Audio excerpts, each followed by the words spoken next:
We spend 80% of our lives at work, and 77% of people feel disengaged and unfilled at Mm. their jobs. 77% of people. That's a lot of people. Mm-hmm. And so I challenge people, find the purpose. It'll change the reason you wake up in the morning. It'll either allow you to get into a job where you can feel that purpose and that fire, or you can stay even literally in the same job, in the same seat you're in right now. And from one day to the next, it can have a lot deeper purpose, a lot deeper meaning. Clicking those buttons, moving things around can matter a lot more when you understand why you're doing it. And Yeah. it will change your life. It Yeah. will change your life. Yeah. And you and I think would both agree, like having God below it as the foundation of everything is crucial, because theoretically I've got the exact same job I have now as I had 5 years ago, and I'm way more fulfilled. Shout out Fulfillment Project. Yeah. Because now there's the deeper purpose of my work is like trying to live in a way to bring others to Christ. So I think there's different like levels of that purpose, and I like how you just said that. So I want to ask you a question. Mary Azar said this on the pod last week. She said she was trying to sanctify her work. And I said, what does that mean? And I kind of heard you say that in other words. When you hear the phrase sanctify your work, if you're doing the same job you were 5 years ago, you said you found God, that's the difference maker. You feel a lot more fulfilled today than then. What's the there? Great question. I think the process of that sanctification to make holy, I think God calls us to live like a robust, on fire life.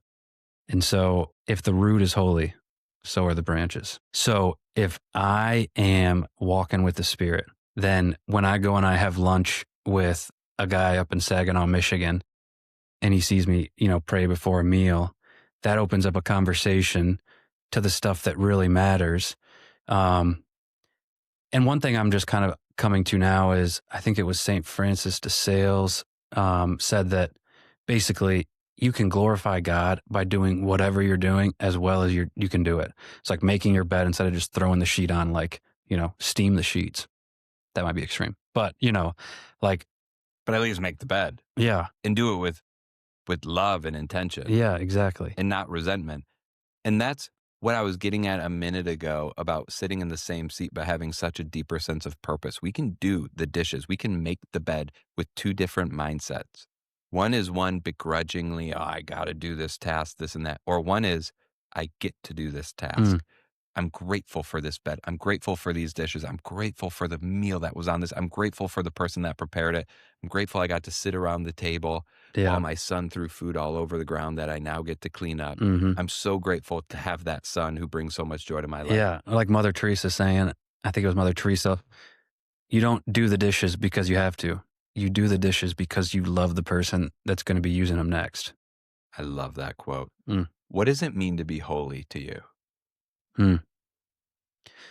I've really discovered recently a love and a passion for etymology, like this, understanding how words came to be, because I think you can learn a lot through that. Yeah. So holy, to be whole. I think, like Augustine said, our hearts are restless until they rest in thee. You're always going to have a piece of you missing until you're holy. And that doesn't mean being boring and praying 24 hours a day. It means being whole. And I think, like, for different people, it can mean different things. But I think it's doing your work well, loving the people that are around you, and having a relationship with the Lord, baby. Yeah. So shout out to Father Nathan Cromley out of Denver, Colorado. I went on a retreat with him and a group of business executives a couple months ago. And he said something that struck me. I've been thinking about it every day since. For Christians, our job is our mission ground. That is where we live our life. So doing the work well matters. Doing the work with love matters, with a positive demeanor matters, to the best of our ability.